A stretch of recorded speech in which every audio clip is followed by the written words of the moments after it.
So last week we promised you that we would give you the lowdown on our kind of origin story, and we did that a few weeks ago with an amazing set of Duplo that we borrowed from some friends. Thank you, Thomas and Sophie. Unfortunately, we haven't been able to put it together this week because it's been a little bit of a crazy week. If you follow me on social media, you will hopefully have noticed this. Just looking at Sophie, she's been through so much in this last year. She's a fighter and she's got a lot of determination. And this.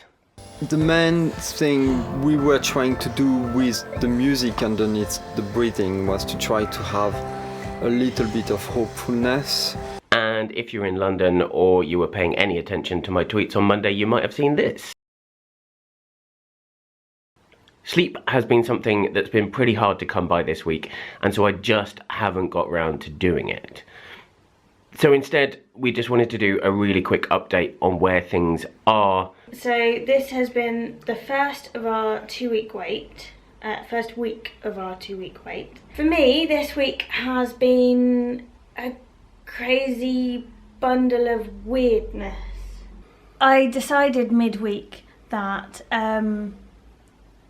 I was going mental, and so just in time I had a package from a friend with things to do, and that has helped amazingly. So I spent one day doing a kind of dinosaur colour by numbers silliness, which was it was brilliant.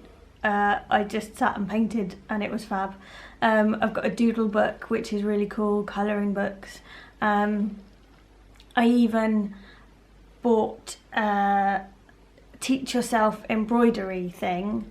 All of these things have been designed to kind of take my mind off myself,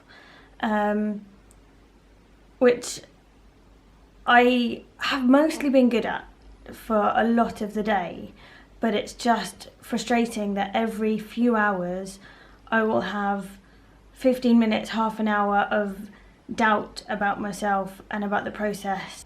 The most common emotion this week has been kind of calm and peacefulness, and what will be, and just being really relaxed about the whole thing. But every day, at several points in the day, I will turn into a psycho nutter and just be like, oh, I've got cramps. What does this mean? Oh no, they've gone. Oh no, is that bad? We were told at the start of this process, and friends have told us repeatedly throughout it, that the 2-week wait is the hardest part of the whole process. And I never really thought that was true, but it clearly really is.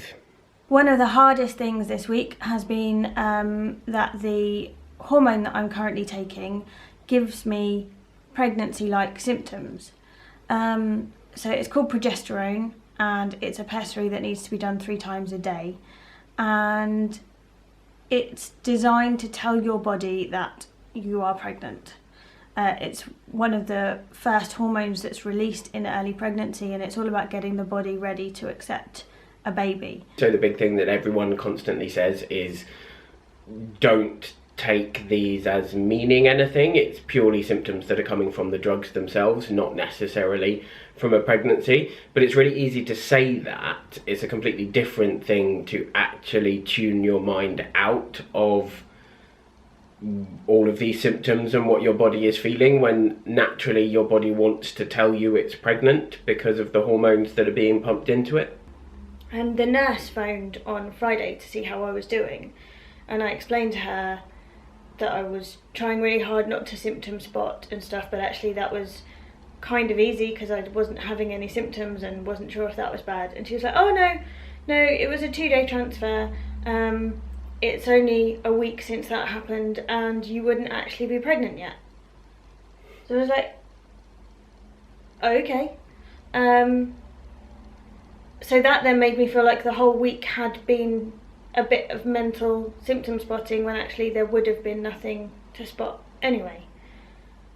this whole thing just messes with your head. It's so weird.